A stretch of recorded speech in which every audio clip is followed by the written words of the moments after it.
Doctor Fahmida Mirza साहब अस्सलाम वालेकुम। अस्सलाम वालेकुम जी। डॉक्टर साहब, अब ज़ाहिर जुल्फिकार मिर्जा साहब के रोल की बात ये हो रही है कि जुल्फिकार मिर्जा साहब का क्या रोल था। ये कहा जाता है कि अमन कमेटी, उज़ैर बलोच, ये सब डॉक्टर जुल्फिकार मिर्जा साहब ने शुरू किया। जी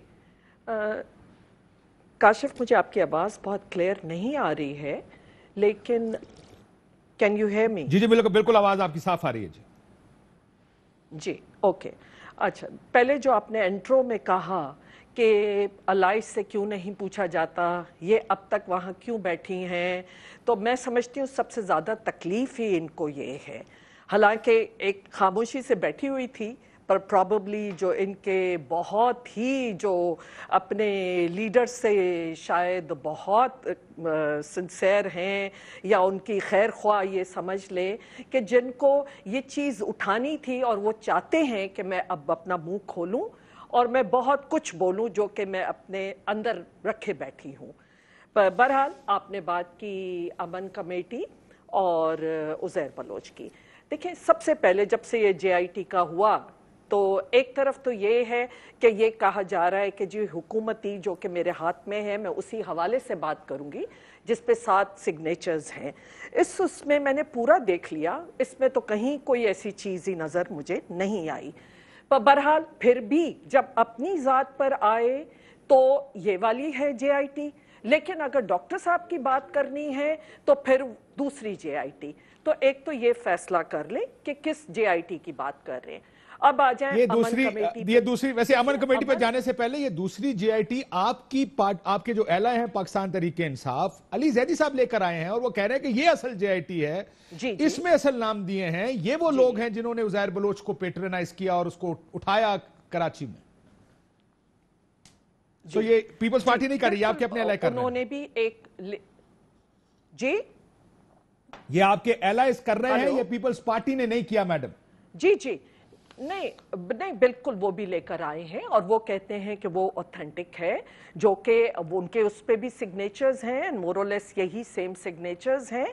पर बहरहाल वो तो इसीलिए वो चाहते हैं कि कोर्ट में जाए और असली जो JIT है वो आए। लेकिन मैं तो इनकी बात कर रही हूँ जो बड़े लीडरशिप के अपने हमदर्द हैं, जो सो कॉल्ड अपने आप पीपल्स पार्टी कहलाते हैं, कि बार बार डॉक्टर जुल्फिकार मिर्जा, तो मुझे तो इस JIT में कहीं नजर नहीं आया उनका, जो उन्होंने JIT डिस्क्लोज की है तो वो किस हिसाब से नाम ले रहे हैं।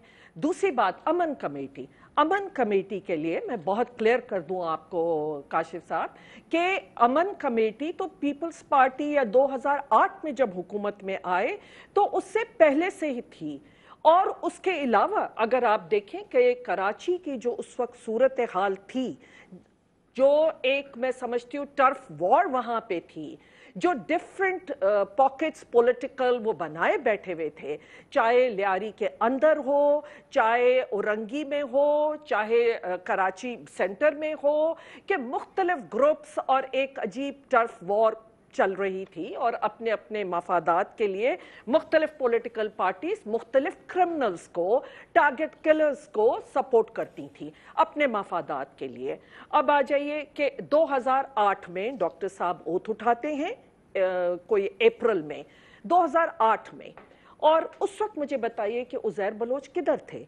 2008 में वहां पे रहमान थे, और जिसको फिर आगे उन्होंने नाम वो कर दिया कि रहमान डकैत था या रहमान बलोच थे, वो ये पहले फैसला कर लेना, क्योंकि मुझे याद है जुल्फिकार मिर्जा साहब उसको रहमान डकैत नहीं कहा करते थे, रहमान बलोच कहा करते थे। जी ठीक है, रहमान बलोच थे, जो भी उनकी वजह से उनको नाम दे दिए गए डकैत, और फिर वो लाडला और लगड़ा और इस किस्म की चीजें कर दिया करते थे। लेकिन मैं उससे पहले ये बात कहूं कि 2008 में डॉक्टर साहब आते हैं, वो रहमान बलोच जिनके ऊपर मैं, क्योंकि JIT रिलेटेड, क्योंकि मैं जाहिर है कि जानती तो नहीं थी, मैं तो JIT को सामने रख के बात कर रही हूँ। JIT में इनकी जो हुकूमत ने की है उसमें कह रहे हैं कि रहमान डकैत का एनकाउंटर हुआ है 2008 में, लेकिन आप गूगल करके देख लीजिए 2009 में 10 अगस्त को 2009 में 10 अगस्त को रहमान डकैत का जो भी एनकाउंटर इन्होंने किया। اسی رحمان بلوچ کو کس نے کیا؟ جب 2008 میں آپ کو الیکشن کے لیے جا رہے تھے آپ، تو اس سے پہلے جب جو بھی آپ کے کینڈیڈیٹ آپ کر رہے تھے وہ تو لیاری میں گھس نہیں سکتے تھے، تو ان کو کالز کون کر رہا تھا باہر سے؟ یہ بھی ان سے پوچھ لیجئے کہ امریکہ سے کال کر کے کہ ان کا جلسے کرائیں، اس پیپلز پارٹی کے لوگوں کی کیمپین کریں، وہ کون کر رہے تھے کال؟ اور یہ کس کے کہنے پہ پھر وہاں جلسے ہوئے اور وہ الیکشن میں سپورٹ ہوا؟ آپ جانتے ہیں کہ پیپلز پارٹی کے جو اس وقت جو سپلٹ تھے، دو گروپ تھے، ہمارے بہت سینئر پیپلز پارٹی کے تھے واجہ کریم داد صاحب، اور یہ جو آج ہمارے سے شاد شکور صاحب، یہ کھڑے ہوئے تھے ان کے خلاف، پیپلز پارٹی دو اس میں سپلٹ ہوئی تھی۔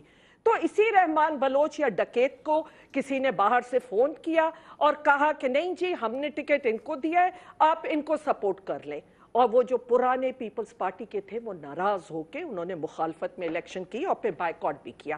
اب آ جائیے 2009، یہ کس نے فون کیا پہلے یہ بتا دیں، پہلے 2008 میں امریکہ سے کس نے فون کیا؟ اس وقت زرداری صاحب امریکہ ہوا کرتے تھے۔ یہ تو آپ معلوم کیجئے، میں وقت آنے پہ وہ بھی بات کروں گی۔ اگر یہی ان کی سپیڈ رہی اور وہ چاہتے ہیں کہ میں بولوں تو پھر میں بہت کچھ بولوں گی، لیکن اب آ جائیے آپ، کیونکہ جو ڈاکٹر صاحب کیوں نہ اس سے پہلے کوئی کرمنلز تھے نہ ان کے بعد کوئی کرائم تھے، سارا جو میس تھا کہ انہوں نے کیا، تو ذرا ڈاکٹر صاحب کی ڈیوریشن ذرا سمجھ لیجئے پہلے کہ 2008 سے 2009 تک وہی رحمان صاحب تھے جو 10 اگست 2009 میں جن کا انکاؤنٹر ہوا۔ اس کے بعد رحمان یہ عزیر بلوچ آئے، اور وہ ہی پھر امن کمیٹی نے ان کے جو بھی لیڈرز تھے کٹھے ہوئے اور انہوں نے ان کو الیکٹ کیا یا جس طرح بھی کیا، نامینیٹ کر دیا۔ اور اسی ٹائم میں اگر آپ دیکھ لیجئے کہ 10 محرم کا بلاسٹ بھی ہوتا ہے، اتنے 40 سے اوپر لوگ شہادت پاتے ہیں، کتنے 100 سے اوپر زخمی ہوتے ہیں، یہ سارے واقعات ہوتے ہیں۔ اب اس کے بعد آ جائیے کہ 2010 ایک سال تھا جس میں ڈاکٹر صاحب رہے۔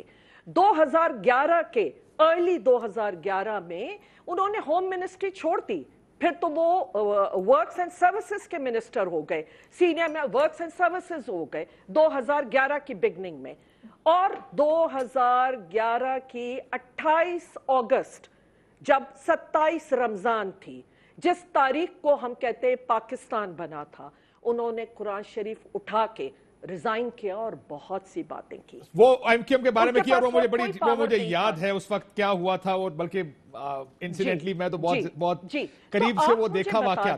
مجھے یہ بتائیے 2010، اور دیکھیے کاشف یہ بہت ضروری ہے کرنا، آپ اب یہ پوری ان کی جے آئی ٹی میں دیکھ لیجئے کہ کتنے مرڈرز اس سے پہلے اس میں ریکارڈ ہوئے ہوئے اور کتنے مرڈرز ہر جتنے یہ پولیس والے مارے گئے، رینجرز مارے گئے، ارشد پپو کو بڑا وہ جو کچھ بھی سائٹس تھیں، جو بھی مرڈر ہوئے، بابو لاڈلا کا ہوا، یہ سب کب ہوا؟ یہ تو 2012 اور 13 میں ہوا، ان کے جانے کے بعد ہوا۔ اس وقت ہوم منسٹر کون تھا؟ اس کا کیوں نہیں نام لیتے؟ پھر 2013 میں فریال ٹالپور صاحبہ کو سی ایم کو لے کے گئی ہیں، اور اس سے پہلے آپ اپنے M N As, M P As, آپ ان کو لیتے ہیں جو عزیر کے ہاتھ پہ یا ان کے سامنے اوت اٹھاتے ہیں۔ یہ آپ کے میڈیا بڑا کیمرہ ظالم ہے، جنہوں نے وہ ٹیپ کیا اور بار بار دکھایا، اور وہیں پہ پھر جب چیف منسٹر سے آپ کے ایک اینکر انٹرویو لے رہے تھے، ان کا حال بہت ہی، آپ جو سامنے کے پیچھے وہ چل رہی ہے ویڈیو جس میں دکھا رہے ہیں کہ وہ وہاں بیٹھے ہوئے ہیں، اور وہ یہ کہہ رہے کون، کب، آپ نے مجھے دیکھا تھا، اب میں وہاں تھا، آپ نے تو نہیں دیکھا ہوگا، اور کیمرہ پیچھے دکھا رہا تھا۔ تو وہ سی ایم لینے کیا گئے تھے؟ فریال ٹالپور صاحبہ جو وہاں پہ بیٹھی ہیں ان کے ریسپشن میں، اور کہتی ہے پتہ نہیں کوئی لڑکا آیا آ کے میرے ہاتھ میں قرآن دے دیا، پھر پتہ نہیں کیوں اس لڑکے کے گھر چلی گئیں، پھر پتہ نہیں کیوں ان کے بیوی بچوں کے ساتھ تصویریں کھنچوا لیں، پھر ان کے فیملی کے ساتھ، ان کو پتہ نہیں چلا کہ وہ کس کے گھر جا رہی ہیں۔ اور بڑی انٹرسٹنگ 2012 میں جب ڈاکٹر صاحب تو اگست میں ریزائن کر چکے اور ارلی 2011 میں وہ ہوم منسٹری چھوڑ چکے، لیکن اس وقت سے لے کے اب تک ہوم منسٹر کون تھے اس کا کوئی ذکر نہیں کر رہے۔